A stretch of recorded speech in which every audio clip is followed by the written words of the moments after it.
kembali lagi bersama saya Om Jack di Nurse Station. Kali ini saya mau bahas peran perawat sebagai pengelola pelayanan keperawatan.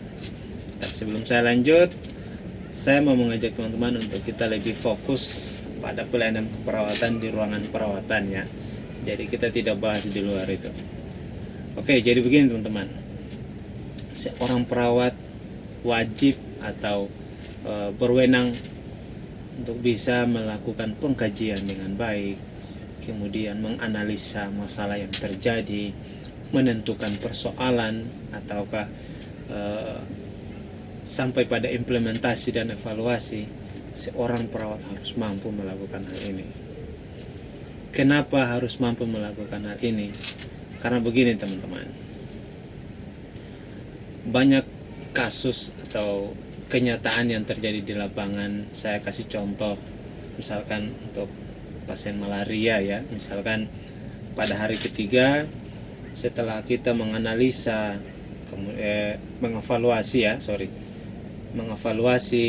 dan di salah satu poin evaluasi itu bahwa masalah sudah teratasi. Pada poin asesmen ya, bahwa masalah sudah teratasi. Nah, ini artinya bahwa tindakan keperawatan sudah tidak dilanjutkan lagi, sudah tidak akan diberikan lagi.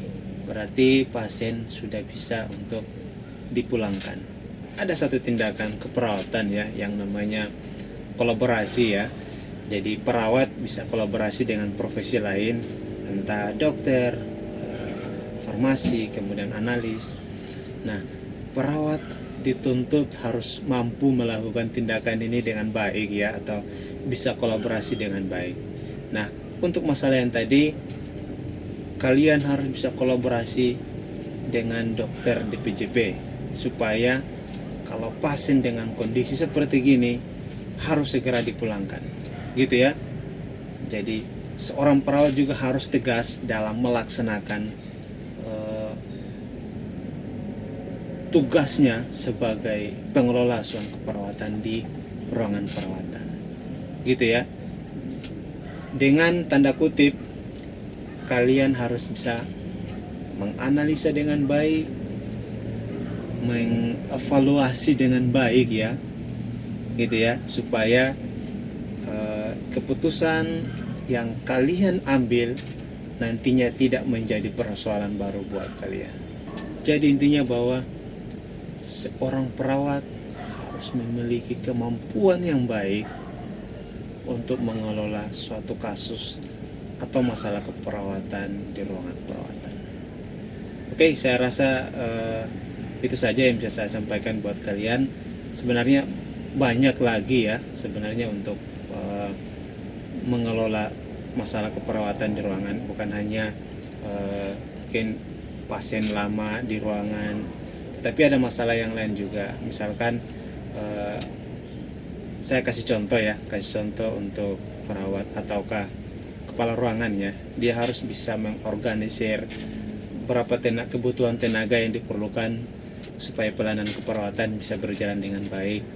Kemudian pertimbangan-pertimbangan yang lain ya, mungkin fasilitas dan lain sebagainya, gitu ya. Tapi kalau kalian mau tanya-tanya lagi, silakan tulis di kolom komen ya. Saya dengan senang hati akan menjawab pertanyaan kalian. Oke, saya rasa itu saja ya. Semoga informasi ini atau semoga video ini bermanfaat.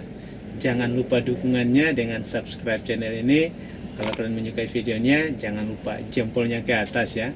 Dan kalau video ini bermanfaat, bagi juga buat teman-teman kalian.